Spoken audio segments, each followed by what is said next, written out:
ED দপ্তরে মালদার অতিরিক্ত জেলাশাসক শেখ আনসার আহমেদকে তলব ইডির। সূত্রের খবর, বালি পাচার কাণ্ডের তদন্তে তলব। আর্থিক লেনদেনের অভিযোগ রয়েছে তার বিরুদ্ধে। ইডি দপ্তরে মালদার অতিরিক্ত জেলাশাসক, তাকে এবার তলব করা হলো। আর্থিক লেনদেনের অভিযোগ রয়েছে মালদার এডিএম তার বিরুদ্ধে। সূত্রের খবর, বালি পাচার কাণ্ডের তদন্তে তলব করা হয়েছে, সঙ্গে আর্থিক লেনদেনের অভিযোগ রয়েছে তার বিরুদ্ধে। মালদার অতিরিক্ত জেলাশাসককে এবার তলব করলো ইডি। ইডি দপ্তরে মালদার অতিরিক্ত জেলাশাসক শেখ আনসার আহমেদকে তলব ইডির। সূত্রের খবর, বালি পাচার কাণ্ডের তদন্তে তলব করা হয়েছে, সঙ্গে আর্থিক লেনদেনের অভিযোগ রয়েছে তার বিরুদ্ধে। মালদার অতিরিক্ত জেলাশাসক তিনি এবার হাজিরা দিলেন ইডি দপ্তরে। তার বিরুদ্ধে বালি পাচার কাণ্ডের অভিযোগ এবং আর্থিক লেনদেনের অভিযোগ। পরিতোষ সরকার রয়েছে আমাদের সঙ্গে ফোন লাইনে। পরিতোষ, মালদার এডিএম কে তলব করলো এবার ইডি, ঠিক কি অভিযোগ রয়েছে তার বিরুদ্ধে, কি কারণে এই তলব?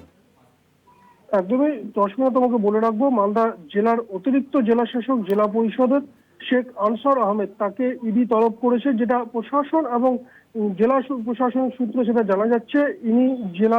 ইনি এনাকে 20 তারিখ, যে আজকের দিনে হাজিরা নির্দেশ দেওয়া হয়েছিল, যেখানে ইডি দপ্তরের তরফে তাকে নির্দেশ পাঠানো হয়।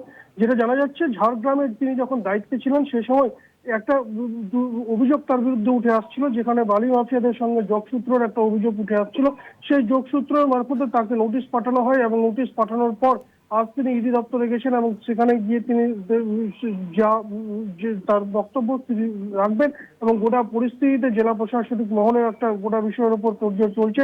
কি পদক্ষেপ নিচ্ছে ইডি এবং কিভাবে সেই গোটা ঘটনার তদন্ত প্রক্রিয়া চলছে, এই গোটা বিষয় যেমন একটা সূত্র মারফত জেলা প্রশাসন সূত্রে আমরা যেটা জানতে পারছি, যেখানে এই গোটা ঘটনায় ঝাড়গ্রামে থাকাকালীন যা ঘটনা, সেই ঘটনার পরিপ্রেক্ষিতে তাকে তলব করা হয়েছে। মালদা জেলা প্রশাসন সূত্রে যেটা জানা যাচ্ছে, জেলা জুড়ে কোনো রকম কোনো ঘটনার সঙ্গে তার যোগসাযোগ নেই, কোনো রকম কোনো অভিযোগ নেই, কিন্তু যেখানে তিনি ছিলেন সে সময় ঝাড়গ্রামে, সেই সময় তার সে ক্ষেত্রে তাকে ডাকা হয়েছে ইডি, এমনটাই জানা যাচ্ছে। 10 মিনিট। ধন্যবাদ পরিতোষ।